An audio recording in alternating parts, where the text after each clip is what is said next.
Welcome back to Askewed Reviews, and I'm continuing to go through all of Kevin Smith's films, and today we are doing the 2004 film Jersey Girl. Here is your trivia question for today. What musical number does Gertie perform for her elementary school talent show? The answer will be at the end of this episode.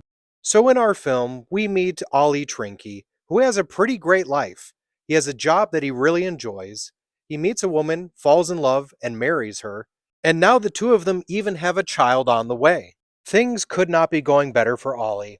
Unfortunately, though, things are about to take a turn for the worse, as while Gertrude is giving birth to their child, she passes away.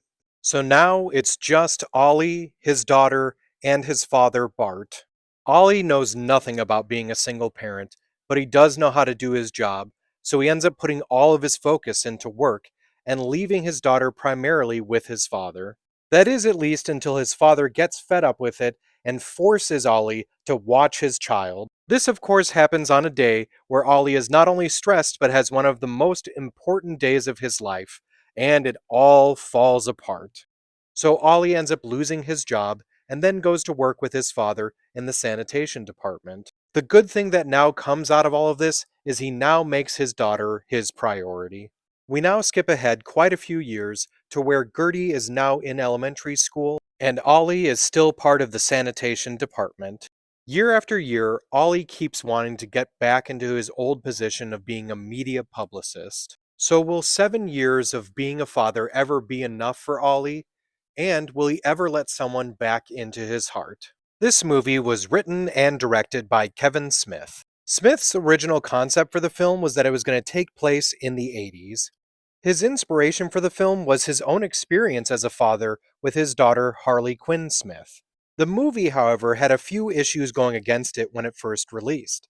For instance, it was not one of the View Askew universe films that Smith had become famous for, and the biggest issue is he called the movie Jersey Girl, and since all of his Askew universe movies took place in Jersey, there was a lot of confusion when this came out. Now, the other issue that he had no control over is that the movie Geely with Ben Affleck and Jennifer Lopez came out and it absolutely bombed. Now, the reason why that was such a big issue is due to the fact that Ben Affleck and Jennifer Lopez were being showcased in the original promotion as the two main characters, as they wanted Gertrude's death to be more of a shock. Because of this whole issue with Geely, though, Lopez disappeared from all of the promotional stuff as they didn't want people to think it was yet another Ben Affleck Jennifer Lopez film. The character Ben Affleck plays in the film is named Ollie, which is short for Oliver. Smith actually got the name for this character from Oliver Queen, who is the Green Arrow in the comic book series by DC Comics. And Smith had just recently finished writing 15 issues of the Green Arrow comics before working on this film. Liv Tyler plays the character of Maya, but did you happen to know that that character was originally written with Elijah Dushku in mind? But Smith ended up feeling that the difference, not only in age but in height between Affleck and Dushku, would have looked a little weird. Liv Tyler was also chosen due to the on screen chemistry that she and Affleck had in the film Armageddon. Gertie is played by Raquel Castro, and this was her feature film debut. The character of Bart is played by George Carlin, who had previously worked with Smith twice before. Unfortunately, this would actually be Carlin's final on screen film appearance before he passed away. Now, even though Carlin played Bart, the character was originally written with Bill Murray in mind.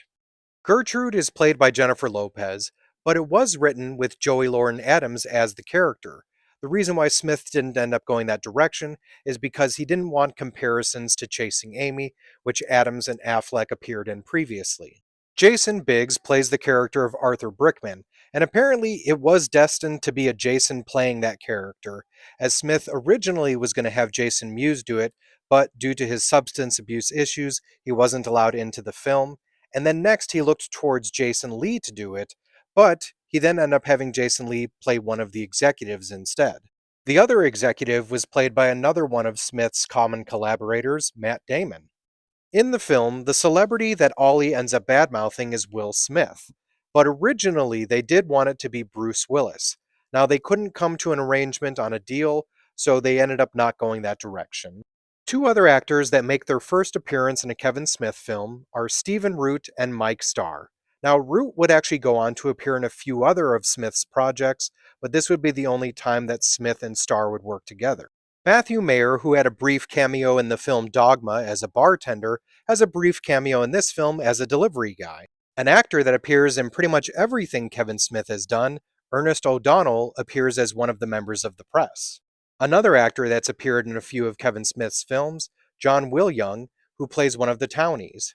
And then there's also Betty Aberlin, who also appeared in Dogma. Kevin Smith's wife, Jennifer Schallbach Smith, makes a cameo in this film. Also, Smith's daughter, Harley Quinn Smith, is an extra in the film. Throughout the video store, there's obviously tons of movies, but some of the ones you might notice that have some of the actors in this movie in them are Bounce, Good Will Hunting, Shakespeare in Love, Phantoms, and Stealing Beauty. There's also a poster for Scream 3 on the wall in the video store, and in Scream 3, both Jay and Silent Bob make a cameo. This movie was filmed in Pennsylvania, New Jersey, New York, and Toronto, Ontario, Canada. So when it comes to the film Jersey Girl, it is an interesting family dramedy slash rom-com, but I do have to say it is a bit slow at times, and the story could be a little bit better. So I think this one just barely moved its way into being a 3 out of 5. Now, if you did enjoy this movie, other films I recommend checking out are Definitely Maybe, Karina, Sleepless in Seattle, and My Girl. And now it's time for the trivia question from the beginning of this episode. What musical number does Gertie perform for her elementary school talent show? So in the film, Gertie and her family and friends do a performance of God That's Good from Sweeney Todd. But in the original script, it was going to be a performance of Memory from Cats. Unfortunately, though, before filming even started, Cats actually closed and Sweeney Todd then went into production. So Smith decided to, of course, make the joke, though, that all the other kids were doing Memory from Cats.